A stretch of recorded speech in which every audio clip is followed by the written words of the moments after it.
ভয়ের আড্ডা। যারা এখানে আসবে তাদের সমাপ্তি হবে অন্ধকারে। তো হ্যালো বন্ধুরা, ওয়েলকাম ব্যাক ভয়ের আড্ডার নতুন একটি এপিসোডে। তো বন্ধুরা, আজকে যে ঘটনাটি বলবো, ঘটনাটি একটু ছোট। আসলে বড় ঘটনা সিলেক্ট করার সময় পাচ্ছি না, কারণ সামনে আমার এক্সাম আছে। তো এক্সামের পর থেকে আমি আবার আগের মতো বড় ঘটনা আনবো। তো চলো বেশি কথা বাড়াবো না, সরাসরি যাবো আজকের ঘটনায়। তো যিনি আমাকে ঘটনাটি বলেছে তার নাম হলো সন্দীপ দা। তো আমার দিয়ে 2-3 বছরেরই বড়, তো তাই জন্য দাদা বললাম তোমায়। আমাদের একটা বড় জমি ছিল, পৈতৃক সম্পত্তি। জমিটা সবই বাবার নামে। অনেকেই সেই জমিগুলি দখল করতে চাইতো। আমার নিজের কাকারই সব থেকে বেশি লোভ ছিল সেই জমিগুলোর প্রতি। সে সবসময় বলতো এই জমি আমার হওয়া উচিত। আমরা পাত্তা দিতাম না অতটা, কিন্তু একদিন সব বদলে গেল। আমাদের গ্রামে একজন লোক ছিল, সবাই বলতো সেই তন্ত্রমন্ত্র জানে, রাতে শ্মশানে যায়, অদ্ভুত কাজ করে। আমার কাকাও তার সাথে মিশতে শুরু করলো। প্রথমে অতটা বুঝিনি। একদিন রাতে আমি ঘুমাচ্ছিলাম, হঠাৎ ঘুম ভেঙে গেল। কেমন যেন মাথা ভার হয়ে গেল, শরীর আর নড়ছে না। মনে হলো কেউ বুকের ওপর চেপে বসে আছে। চোখ খুলতে পারছি না, আবার কথা বলতেও পারছি না। তারপর কিছু করে চোখ খোলার চেষ্টা করতেই ঘরের কোণে দেখি একটা কালো ছায়া, ঠিক মানুষের মতন। তখন আমি শুধু তাকিয়ে আছি, আর আমার কানে একটা আওয়াজ আসলো, এই বাড়ি ছেড়ে চলে যা। আমি ভেতরে ভেতরে চিৎকার করলাম, কিন্তু কেউ শুনতে পেল না।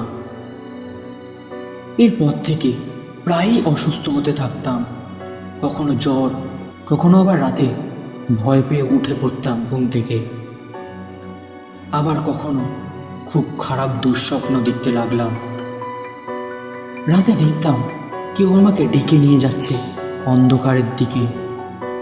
একদিন আমি এতটাই অসুস্থ হয়ে পড়ে গেলাম, ডাক্তার বলল শরীরে কোনো রোগ নেই, কিন্তু শরীরটা যেন দুর্বল হয়ে যাচ্ছে। তখন আমার মা সন্দেহ করল, সে গ্রামে এক বয়স্ক সাধুর কাছে নিয়ে গেল আমায়। তারপর সব খুলে বললাম আমি, আমার সাথে কি কি হচ্ছে। তিনি তখন শুধু একটাই কথা বললেন, বাড়ির ভেতরেই শত্রু আছে। তখন আমরা সবাই অবাক। কিছুদিন পর মায়ের হাতে একটা কাপড় এলো, আমার বালিশের নিচ থেকে পাওয়া গেছে। ভিতরে চুল, ছাই, লাল সুতো। তারপর সেটি সেই সাধুর কাছে নিয়ে যাওয়া হয়।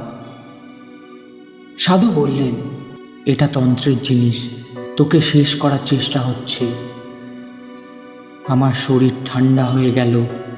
খোঁজ নিয়ে জানা গেল এই সব জিনিসই আমার কাকা রেখেছিল, কারণ সে চাইতো আমি না থাকলে জমিটা পুরোটাই সেই কাকা পেয়ে যাবে, কারণ আমি আমার বাবার একমাত্র ছেলে।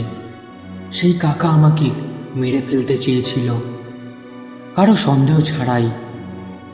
তারপর সেই সাধু আমার হাতে একটা লাল কার্ড বেঁধে দেয় আর বলে এটি পড়ে থাকতে সব সময়।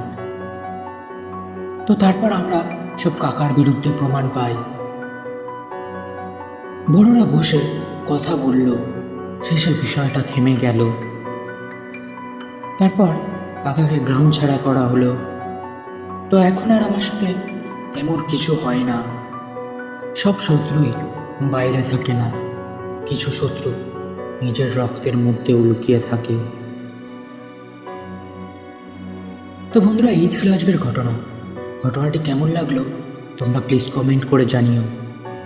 আর যদি ঘটনাটি ভালো লেগে থাকে তো লাইক, কমেন্ট, সাবস্ক্রাইব করতে ভুলো না। তো চলো আবার দেখা হবে নতুন একটি এপিসোডে। ততক্ষণের জন্য সুস্থ থেকো, ভালো থেকো।